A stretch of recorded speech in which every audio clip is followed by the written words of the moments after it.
This week, I actually had a bit of a health scare. And, Okay. once you cross the age of 30, I feel like there's going to be more and more of these things that seem like they're scares. They might not actually be anything, but for that 1 week where I thought something might have happened or I might, it might be worse than it actually ended up being, Yeah. the anxiety levels were like through the roof. Where before the age of 25, before the age of 30, you could go out drinking over the weekend and you'd bounce back when you're in work on Monday morning. It's perfectly fine. There's that ability to just continue on like nothing happened. Yeah, I mean, you power through. So I mean, it's still shit, but you're like, it's not as whatever. shit though. It's It's not still it's as still bad, not as yeah. bad, I feel. Yeah, Yeah. yeah. Anyway, so all that was it was tough and everything's fine, so no problems as such. But it got me thinking about how maybe for the last 5 or 6 years, without realizing it, I've been focusing a lot on health and health related content Yeah. for longevity. There's this obsession these days with longevity and wanting to live longer. It's a different type of conversation, obviously, when you talk about like I think Peter Tia, Andrew Huberman. These are all people who are bringing that conversation forward. In fact, even Chris Hemsworth had a documentary series on one of the streaming services where he was exploring the idea of longevity and all the things that contribute towards it. Whether it's strength training, whether it's your diet, so fasting, intermittent fasting, all these sorts of things. And I don't know, have you is that something you've always been fascinated by, or is it something that maybe you've noticed more recently that you might be into? I don't think fascination is the right word. I think it's more of being conscious of the fact that you're aging. And Hmm. I think after I moved to Canada, I was more open to the idea of visiting a doctor, because Hmm. I think in the US, it was more like if something is wrong, there's not much I can do about it without going broke. That was Right. always the fear, right? Even after insurance, I mean, insurance is a joke. Even after insurance, it's a lot of money in the US. I think after I moved to Canada, I did put my health first. I did get myself a family physician.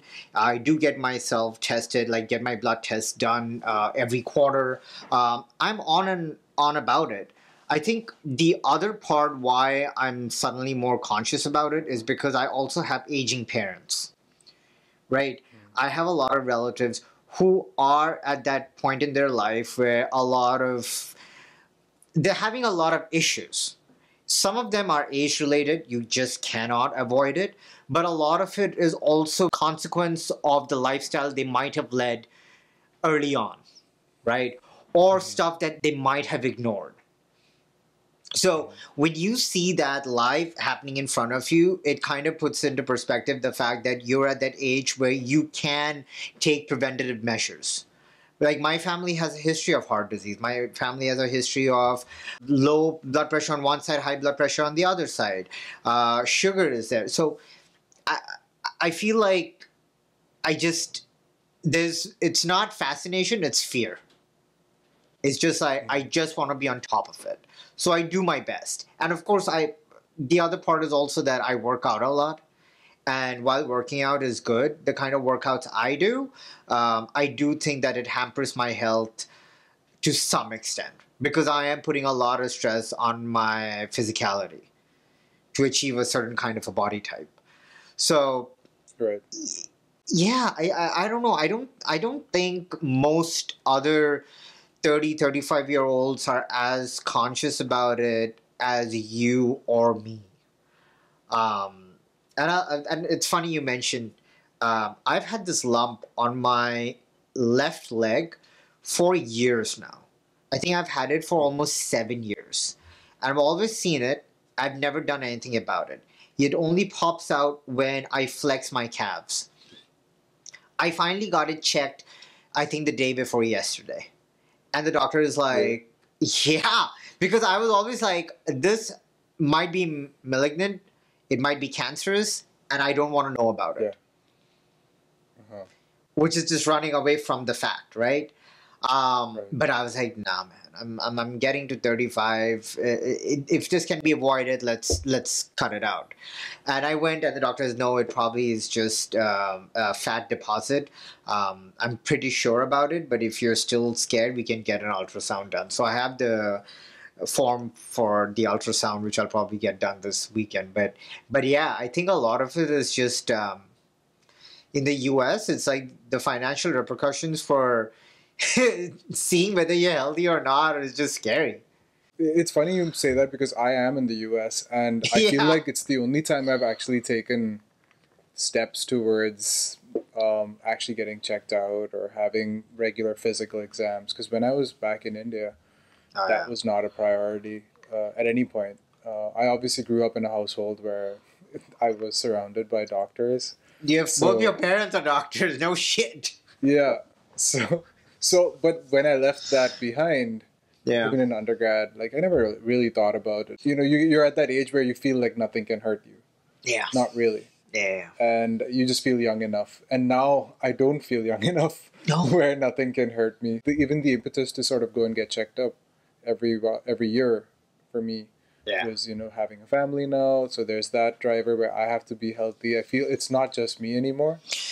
Your So kind of like responsibilities. going off of what you said, where you're noticing family members who are aging Yeah. and maybe having age related issues. For me, maybe more from a selfish perspective, it's like I want to be around as long as I can.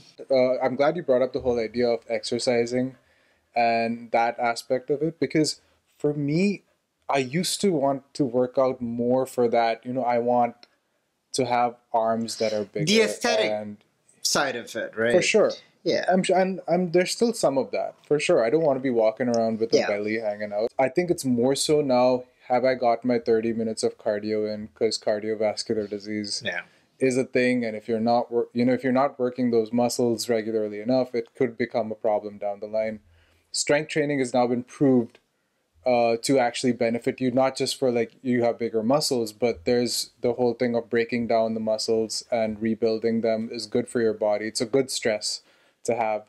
So, but I didn't know all that. In the beginning, when I first started working out, it was all about like, can I get bigger arms? Yeah. Can I work on my chest to make it look a certain way? And now, because of people like Andrew Huberman, Peter Attia, even Tim Ferriss, you know, exposing me to people who are experts in these fields and actually are making sense, it is, at least I know what I'm doing is helping me. When I look at people like Andrew Huberman and Peter Attia, and I see their own physicality. If I saw someone really skinny or really fat telling me that I need to get in shape, Not as convincing.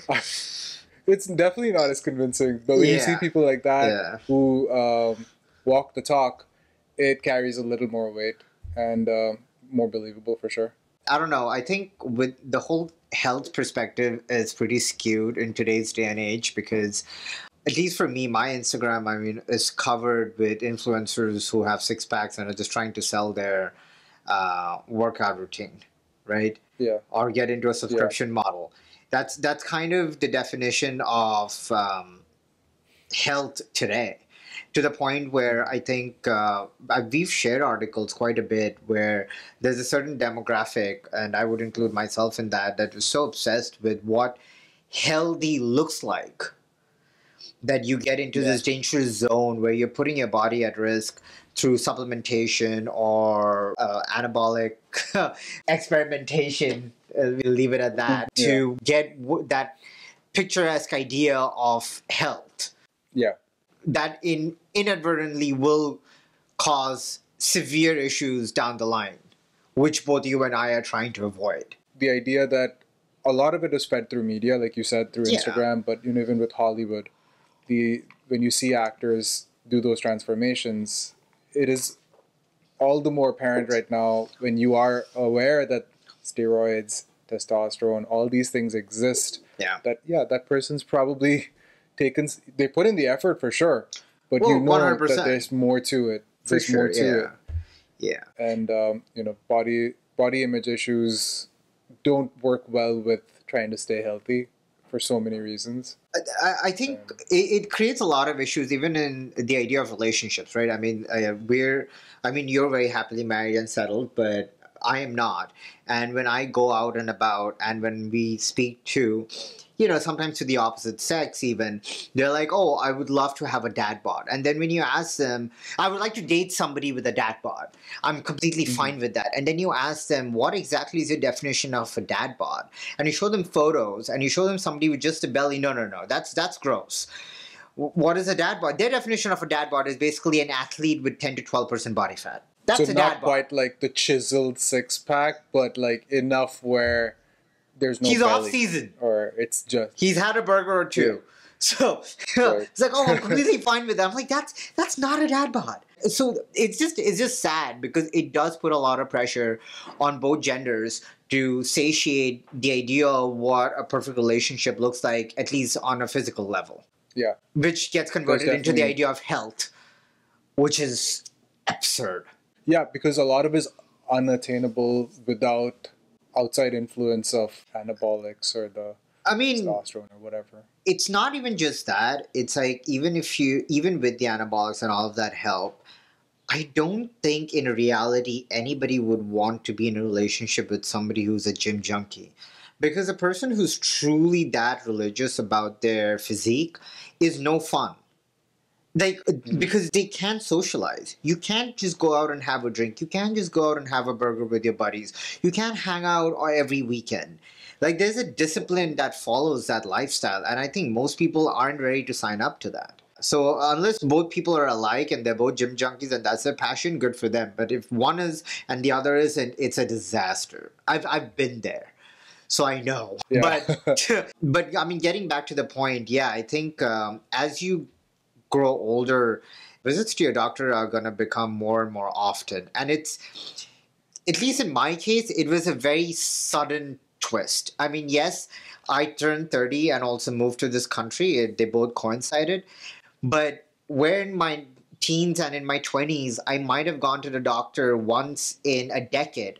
No, I'm not even making that up. I think the only time I went to a doctor in my 20s was when I had to get a checkup once I got accepted into a job. That was it. And then the next time I went to a doctor was in my 30s because I didn't need to Wow. Wow. ever. Yeah, that's insane. When you think back on it, that seems like a crazy number that it took that long. But But that's youth.